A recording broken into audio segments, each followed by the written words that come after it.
You're listening to Sox in the Basement, a production of the Broadcast Basement Limited, where every show is 30 minutes of good and comes from a basement bar on the south side of Chicago. Pull up a stool, pour a cold one, and join us right now for Sox in the Basement. Heard everywhere podcasts can be found, and always at soxinthebasement.com. I had to shovel a ham sandwich inside of my mouth here before we sat down at the bar to talk for this Did episode. you have to use a shovel? How big was this ham sandwich? Well, it just was like one of those things where I looked in the mirror and I felt shame. And I was like, you need to eat real food. Because ever since last night, I've just been eating cookies. Christmas cookie night will do that to you. My 18-year-old daughter did the cookie thing. Like all the Christmas cookies yesterday. She had finished her finals over at Mother Macaulay. She's a senior. And she's, now the lady of the house here. And she went out and was like a cookie baking machine. And not just cookies, confections. I'm talking the white chocolate covered pretzels. Some kind of weird thing. Yeah. That's got like cherries inside of it and like cream that's inside of like a chocolate like ball. I mean like she's making all these things all day long. The other two, they get back there, the boys, and they're helping. And I've been eating cookies ever since, man. I've been eating what I believe are the best chocolate chip cookies. I don't know what she's doing in there, but I've never had cookies like this in my house. So to balance it out, to balance all these cookies out, you're like, let me find some salty pig and throw it in my gullet with some cheese and bread on it. Right, exactly. That felt healthy based upon the amount of sugar that I have eaten since last night for dinner. A little bit of a snack while I was watching TV. This morning I got up, made myself a cup of tea, and I was like, I don't want to mess up the kitchen. I'll just eat some cookies. Right, perfect. And cookies go great with tea, right? I mean, the British got some stuff right. I'm going to be so fat by the time the holiday season is over because of all the stuff that she made. Hey, I went to the doctor yesterday, and she's like, you're actually down like 5 or 6 pounds from where you were. That's coming back. And I looked at her, and I said, yeah, but for how long? She goes, I give you about 48 hours. Yeah, because this is it. This is where everybody puts on weight over the next week or so. Oh, yeah. Everybody in the world puts on weight over the next week or so. Everybody. And let me tell you something, young men that are out there. I know we have younger listeners. Watch out for Audrey Lanuti out there. She bakes, she cooks, she's beautiful. She was an Illinois State Scholar announced this week. She's been accepted to every university she's applied to with massive scholarships. I think she's earned almost $400,000 in scholarship money so far. Gentlemen, you have no chance. You're gonna have to provide an awful lot of references in your application to even hang out with my daughter. She's out of your league. Okay, watch out for her world. Okay, and she won our fantasy baseball championship over a bunch of old men last year. So she knows baseball. That's true. And she crushed it. And I looked at her dynasty team just the other day, and I was like, she's going to win again. She's so good at what she does. Watch out for her world. Just watch out for her. Anyway, watch out for Dylan Cease back on the trade market. It's going to heat up with Yamamoto signing with the Dodgers. And what I notice is every Yankee fan with a Twitter account is already penciling him in because Yankee fans believe they can get anything they want until somebody signs them away, like the Dodgers signed Yamamoto away. But that's what they're all leaning towards that, and it's good. I want to see that kind of competition, although I'll be honest with you, I would have preferred the Yankees signing Yamamoto because it would have kept the Orioles even more interested in Dylan Cease to keep up. And the Dodgers would have turned their attention to Cease as well. And the Dodgers and the Orioles, probably the two best systems that I can see, at least at a glance, that I would like to pick from for trading away a Dylan Cease with his 2 years of control. Yeah, and that becomes a problem really with the Yankees. And we're going to start, you're right, it's going to start heating up. But one of the things that's going to start heating up is every team is going to be matched up with the White Sox. And here's the prospects that they should get. And Yankees fans are great about this because they will absolutely sell you just a dead corpse of a human being and call it like a top prospect, because they believe that their team can do no wrong. Clint Frazier was like the best player available last year until they waived him because nobody wanted him. They will always do that. They are the used car salesman in the Muppet movie. That's what they are. Right. They're trying to sell you a Studebaker and they're telling you that it's the best car on the lot. Which, nothing against Studebakers back in their day, but the problem is the Studebaker in 2023 is not the best car in the lot in all likelihood. It's the same thing like with Anthony Volpe, right? Remember, he was coming up, the next Derek Jeter. This guy was going to take everybody by storm, and he wasn't even close to being the best rookie shortstop around. That, I mean, not even in the conversation, to the point where who knows if if he's even going to start this year for the Yankees because he was so bad. Can't even light a Christmas tree. Only half of it lit up when he hit the button. Well, that's about right, Disappointing all around. This episode of Sox in the Basement brought to you proudly by Cork and Carry at the Park. If you need a ham sandwich, get it out of your fridge. But if you want something even better than that, 2-for-1 burgers on Tuesdays. Get away from the cookies and get yourself some good food over there at 33rd and Princeton. And of course, check out the vast array of spirits, wines, craft beers there, and all the holiday happenings. And do not forget about their location in Beverly. One of the places I like to pop into, especially during the holiday season, the way that they do it up there at 106th and Western Avenue. See everything they have going on. Make plans to be there all throughout the 2024 season. See more at corkandcarry.com. But yeah, I think the Dylan Cease market heats up now. John Heyman, I believe, was on the Score just within the last 24 hours talking about the market that's been set now would tell you that a team would have to give up 4 of their top 10 prospects to get a Dylan Cease. And when you look at guys like Corbin Burns that may be sitting out there on the market, you're getting more than 1 year of control with Dylan Cease. And you look at the price that teams have to pay for free agent starting pitching, like if they want to go after a Jordan Montgomery, getting Dylan Cease at the price that he's at, if you're a team that has what the White Sox want, and those players are not essential to you making your run this year, you have to start considering whether or not you want Dylan Cease for the next 2 years and giving up those guys. I think Chris Getz's phone has got to be ringing today. Oh, I would think so. And I think there's a lot of teams that are sitting there looking at what is Major League ready? Because remember, the White Sox are one of the few teams in the league that never have a redundancy when it comes to prospects, right? We never have a lot of depth where we're sitting there going, we got this guy, he's our top prospect, but he's blocked at the major leagues.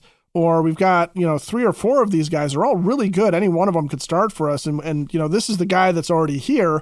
So we're going to go with this guy, but these 2 guys, pick from one of them, where they're all quality players. There's a lot of farm systems that are like that. The Orioles are like that right now, right? The Yankees think that they're like that every year, but they really aren't, so we can steer away from them. But the Dodgers, to your point, there's a bit of a loss there because they do tend to have some of that redundancy, right? So Getz is probably going to be able to get the pick of what he wants. And I think it's also important to note, though, that it's not necessarily just that a team has to have 4 of their 10 top prospects ready to be packaged off to Dylan Cease. It can't be 4 guys that are these lottery tickets that are an A-ball, right? It may be one of those, but it's going to be guys who do they have that's close? Who do they have that's a real thing? And I think that's also what Chris Getz is looking for based on what he said.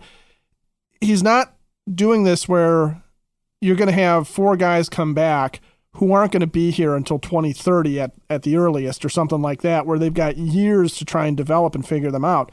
We're talking about somebody who's going to be joining Colson Montgomery next year in the starting lineup, somebody who is maybe going to make their debut in the rotation at the end of the 24 season. It's somebody who is maybe going to come up and spend some time in the bullpen to get used to being in the major leagues, and or somebody who is already on a major league roster who is just young and has control that a team is willing to move on from because they have extra players there. So thinking about the Orioles, somebody like Heston Kjerstad, who is in their mix for an outfield spot, but is not necessarily guaranteed one because they have other options there. Or they have a bunch of infielders, or like the Reds had a bunch of infielders that are up in the major leagues that they're trying to figure out what to do with. So Getz's phone is not only ringing, but now's the time where he gets to sit there and go, I like you, I like you, I like you, you're no good, I like you. And he gets to feel like, Chris Lanuti in a college bar when he was 21 years old. Oh, look at you pumping me up today. It is the Merry holiday Christmas season. Merry Christmas, Chris. I'm giving you an ego boost. Look at that. Like you just throwing it out there. I was kind of a player when I was in college. I need that. My ego needs a boost these days. 46, I look old, I'm single. I mean, I need that boost. I appreciate it, my friend. I also think that when you look at the move of Dylan Cease, you have to keep in mind that even moving him, you're still adding starting pitching. You move Dylan Cease and you grab what you can for him because in 2 years you're not going to be able to get him because he's a Boris client. But you acquire pieces that can help you now that are really a part of your team in 2025. And then you go out and you sign pitchers, like we talked about Sean Manaea and a couple other pitchers on a recent episode, guys that are going to fall within your price range, that are going to kind of filter out when this is all over, that aren't looking for a 1-year prove-it deal, and also aren't going to break the bank and go outside of what Jerry Reinsdorf is willing to do. Those are your targets as well. If you're a small business owner, you may be targeting adding insurance to your company. Let's say you've got a bunch of employees and you've never given them health insurance before. You're making them go on the open market. And then they go and they find another job because they want to find a place that gives them health insurance. It's not as hard as you think it is to add that into your business. And if you're getting your own insurance personally, you still want to call Butch Zemar. You want to talk about the options. This is what this guy does. That's what he makes his living doing, reducing that cost and helping you through it. Open enrollment coming to a close, but you got to work on this year round. Give him a call. Talk to him about all the things that are possible for you, your company, whatever your situation. 708-535-3006 or look at elitebenefits.net.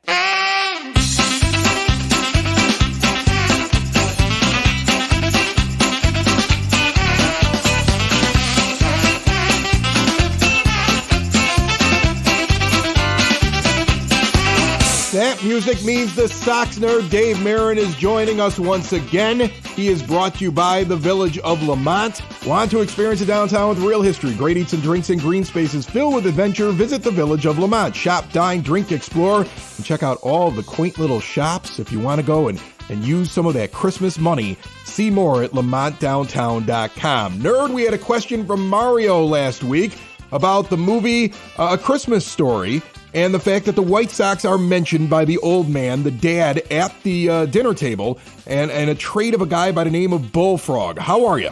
Fantastic, sir. And yes, a White Sox trade is mentioned in the iconic 1983 movie A Christmas Story, which is set basically in Hammond, Indiana, in the heart of White Sox country. This should come as no surprise because Gene Shepard, the creator of A Christmas Story, was a Sox fan. In fact, he was such a huge fan, he narrated the franchise's first historical video, Chicago White Sox: A Visual History, in 1987. Part of the video featured Shepard decked out in a Sox cap and Sox starter jacket at second base at Comiskey Park, flowing about Nellie Fox, his all-time favorite player. Fox, believe it or not, was born on Christmas Day, 1927. In the movie, the Sox make a cameo when the dad, played by Darren McGavin, muttered while reading the newspaper that the team had traded Bullfrog. Bullfrog was the nickname of one-time White Sox pitcher Bill Dietrich. The bespectacled righty was the poster boy for the Sox of the Christmas Story era, which was the mediocre and sometimes dreary 1930s and 40s. A modern-day comp for old Bullfrog? How about Gavin Floyd or John Danks? And that might be stretching it a little bit. The Philadelphia native was 80-91 with a 4.23 ERA and 366 games for the Sox from 1936 to 1946. The highlight of his Sox life, other than the movie mention, came June 1st, 1937, when he no-hit the Browns in the Sox 8-0 win before an estimated crowd of 1,500 at Comiskey Park. Dietrich walked 2 and struck out 5 in the 10th no-no in club history. This was Philip Umber level of a surprising no-hitter. In addition to being, quote, just a guy, 2 days prior to this gem, Dietrich was pummeled for 10 runs on 9 hits in 3 1/3 innings in losing the nightcap of a doubleheader in Cleveland. All of that is true. What isn't true was the trade. Shepard in the movie took a little poetic license because Dietrich was never traded by the Sox. He was claimed off waivers from Washington on July 20th, 1936, and was released by the Sox on September 18, 1946. As for Four Eyes Schottenhooper, the other Sox player that Dad mentioned, he doesn't exist. There is no player in big league history, or minor league history for that matter, with that name. There is an entry for this player on the Baseball Reference bio page, but it is only to tell us that Four Eyes is a product of Shepard's imagination. Before I get to my zinger, I remind you that gems like these and long-form pieces are on my blog, which you can link to at soxinthebasement.com. How about a few Yuletide zingers? In addition to Fox, those with Sox ties born on Christmas Day are Tom O'Malley, one-time third base coach Wallace Johnson, Jack Hamilton, Gene Lamont, and Ben Chapman. The only player in Major League history with the last name Christmas played 12 of his 24 big league games with the 1984 Sox. Catcher Steve Christmas hit .364 with a double, a clutch home run, and 4 RBIs in his time with the White Sox. The Sox' first Christmas Day transaction came in 1984 when they signed free agent outfielder Mark Gilbert. Gilbert went on to bigger and better things, later serving as the U.S. ambassador to New Zealand. That's it, Chris. Probably more than you wanted to know about Bullfrog, Four Eyes, Christmas, and New Zealand. Merry Christmas, my friend. Merry Christmas to you and yours, and everyone have a great New Year. What's your favorite Christmas movie this time of year? Okay, and don't go with Die Hard. Die Hard is like what everybody does just so they can laugh that it's a Christmas movie and everything. And I'll watch it at some point. I get a kick out of it. I have found some newer ones that the kids like have found in recent years. Like my youngest guy who's 8 years old has introduced me to some new Christmas movies. Like I love the Klaus movie or Klaus or whatever. It's like a movie that you can find on Netflix about this guy, you know, who's all alone, and it's like the origin of Santa Claus. It's a really cool little cartoon I would have never found if I still didn't have a little kid that I think is awesome. On the other hand, I don't like the most recent Grinch. Like my kid's all into that one with Benedict Cumberbatch, and I showed him the original, and he watched the original and was like, this Grinch is creepy. I'm like, yes, the Grinch is supposed to be creepy and mean and devilish. Like that's what he's supposed to be, slinking and slithering into your home to steal your stuff. He's not supposed to be comedy relief. So, I mean, so I'm up and down on the new ones. What's your favorite one? See, Christmas Vacation is always a classic in my mind. And I will tell you for the sort of, you don't expect it to really be a Christmas story, but go back and watch the first Lethal Weapon. That is a lovely Christmas story about a guy finding a family at Christmas time. It is. Really is. True. It really is. It's a wonderful Christmas story. It's a terrific Christmas story about Mel Gibson. I'm always going to be a White Christmas guy. I'm always going to. Okay, yeah. Always going to be my thing. I've always loved White Christmas. I've always loved the singing. I've always loved the Haynes sisters. Okay, even as a little boy, like that was one of my first images of beautiful women that could sing and dance. Like I have always loved that movie. I will watch. It holds up. It really does hold up. Till, yeah, I will watch that movie twice, maybe 3 times during the holiday season. I really do enjoy White Christmas. Now let's talk about the Dodgers, who are ruining baseball, according to some people. Speaking of Grinches, let's talk about the Dodgers. Well, yeah, they're ruining baseball, according to some people. And I don't believe that at all, because first off... But you know what? Every time a team spends, I'm sorry, but historically, every time a team spends, they're ruining baseball, right? Every time somebody does something like this, where they spend a bunch of money in one offseason, they're ruining baseball. It was the Yankees once upon a time. It's been the Mets. Now it's the Dodgers. But I don't know. I don't think they're ruining anything. I think they're just flexing their financial muscle, but it's 3 guys. It doesn't necessarily mean they're going to win anything with those 3 guys. Right, exactly. Their last championship was the shortened season. I don't even know if you get full credit for that. Like I mean, like it's not like they're out there like the late 90s Yankees, just winning every year, right? And nobody has an opportunity to beat them, where you feel like everybody, including the broadcasters, are on their side. And you've got no chance. They're not that team. Plus, even with these signings, I don't believe they're anywhere close to the top of the current payrolls of other teams in Major League Baseball. Like if I look at Spotrac right now, they're ranked 9th. Now they haven't added in Yamamoto yet, who's spread out over 12 years. And they're only giving $2 million credit to Ohtani because of the deferrals. But even if I add that into the $150 million on their payroll, even though that's not what they're paying this year, they're not spending that much this year on it. Even if I add that into their payroll, I don't believe that they outspend the Mets at this current moment, or they're right there with them and the Phillies, right up at the top of the list. When you look at them last year, what the Dodgers went out and did, the Dodgers weren't sitting at the very top of Major League Baseball. Again, it was the Mets. In fact, the Mets and the Yankees, 2 major market teams right up at the top. And then Los Angeles is a major market, right? That's like the second biggest market there is it's the second biggest radio market. So it's got to be the second biggest baseball market. They're sitting at the 6th highest payroll in 2023. And the Angels are in the 8th highest payroll. The Rangers, I mean, that's Dallas basically. They're 4th highest payroll. The Padres kind of spent above what they normally do. They were considered a small market team up until they ended up with the 3rd highest payroll. Well, that's because their owner knew he wasn't long for this earth, unfortunately, and wanted to try and buy a championship before he left. Yeah, and you love the fact that he tried to do it. And the Philadelphia Phillies sitting 5th, that's a pretty big market there. The Astros sitting 7th, that's a big market. And the Blue Jays, Toronto, and Atlanta, those 2, 9 and 10. The Cubs at 11 are really low last year. Now they weren't trying to win. But the Cubs weren't trying to win. Right, they weren't trying to win, but they're really low. Okay, fine. Those are all the big market teams essentially. Like, you can make arguments back and forth as to whether or not Boston's really a big market. If you've gone to Boston, you realize it's not that big of a town compared to where you live right here in Chicago. Okay, but I mean, maybe because of the television and how it sprawls out, fine, you want to call them a major market, but they're sitting above the White Sox. San Francisco's sitting above the White Sox. It's a major metropolis area. All right, the White Sox are nowhere to be seen in those payroll rankings last year, and that's where I think White Sox fans have a problem. I don't expect the White Sox to be number one. I expect them to be like what they were in 2022 when they were the 7th highest payroll in baseball. I think the biggest issue that the Sox have is that White Sox fans don't show up unless you're good. So if you're going to spend the money, you have to spend the money smartly. If they would have spent that money coming in 7th overall in 2022 and hired the correct manager the last time around that they had to hire one, and it wasn't La Russa sitting in there falling asleep in the dugout that year, and they wouldn't have invested way too much money in a bullpen, and they would have gone out and addressed needs that they had had for years, like right field and second base, and they would have properly constructed their team. Sox fans would have shown up for that team. That team would have been in the playoffs, and I think that their payroll still stays in the top 10. It may even increase the next year because of the amount of people that show up. So I think you have a twofold problem here. You have an owner that won't spend unless he sees the fans show up, or he gets convinced that they will show up. And then you have a fan base that won't show up unless the team is good. Now, I don't call the second part a problem. I think that's called fandom. I don't think you should be showing up for a team and rooting for them when they suck. And here's why. Because Jerry would absolutely, if we showed up and the team was terrible, yeah, he would lower the payroll. He would 100%. He'd never spend a dime because he'd sit there and go, "We got him. We got him now." You know, he would turn the White Sox into the 1980s Cubs, which is what I think he really wanted all along.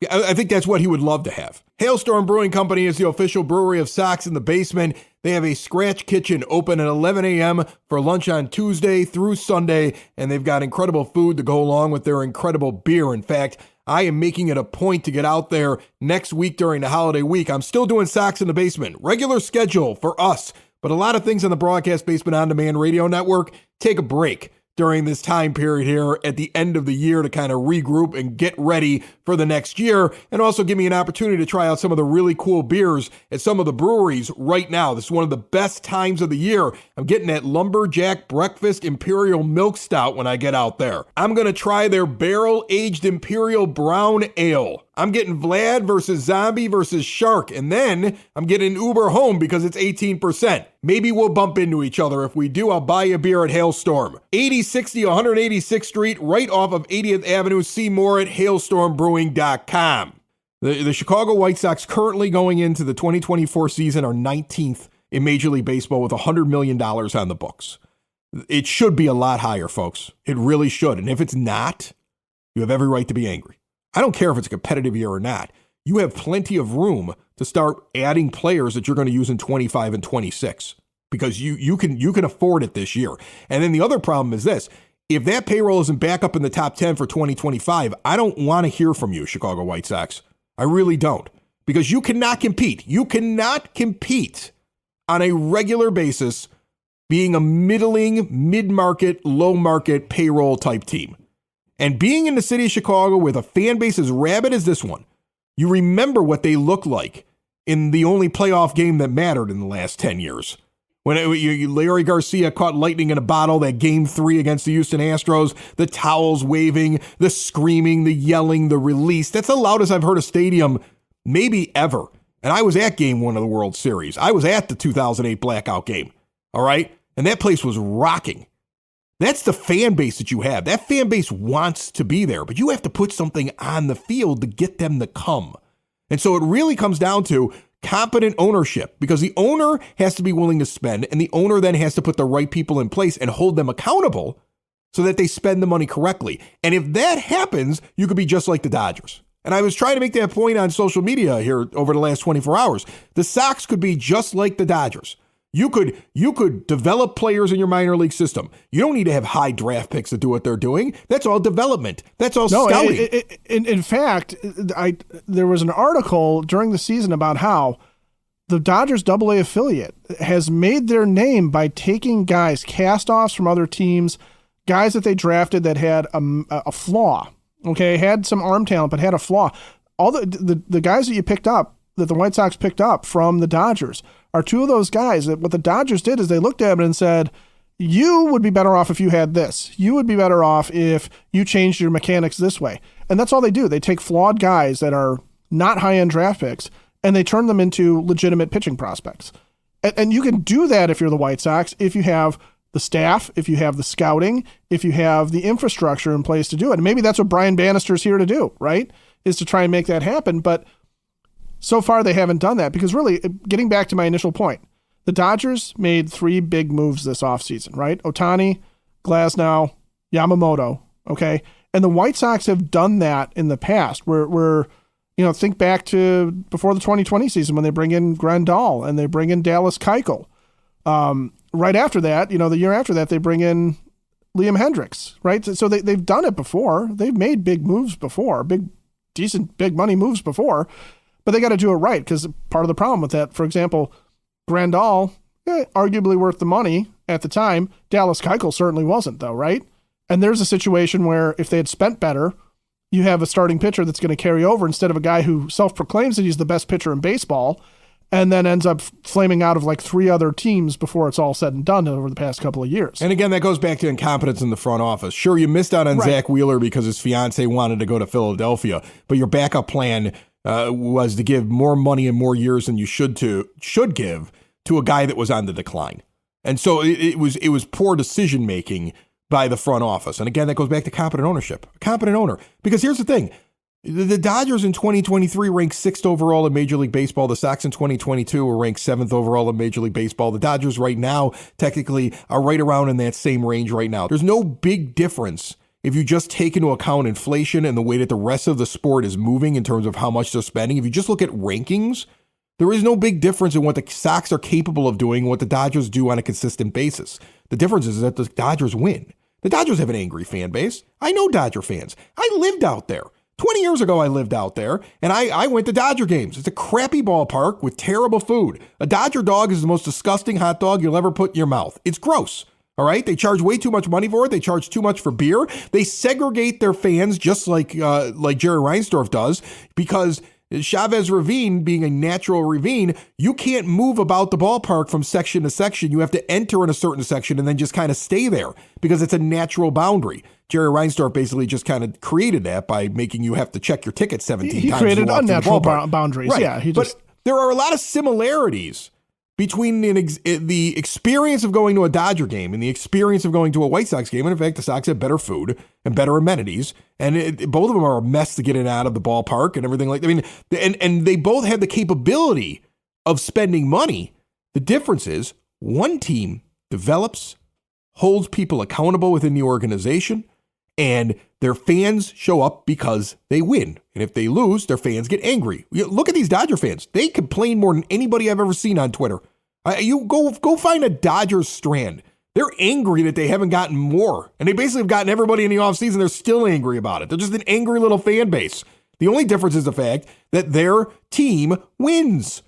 Their team puts a competitor out every single year. If the Sox did that, they could spend at that level as well because their fan base would show up. It is simple economics, okay? Supply and demand.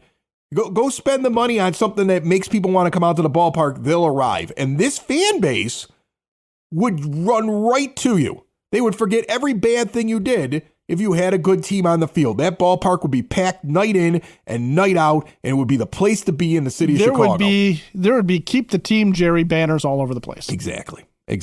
Instead of the fact that I'm walking around trying to find stickers I can put over his face on all the World Series pictures down here at the bar because I don't even want to look at him.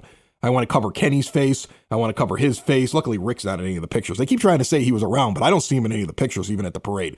So I don't know how around he was. Anyway, you have a feature that you normally used to put in the old blog, but we haven't done the blog in a long time. Yeah, we're lazy. We kind of stopped blogging because I don't know how much people are paying attention. But every year I did a 'Twas the Night Before Christmas about the White Sox. Okay. And so I thought we'd just do a little reading.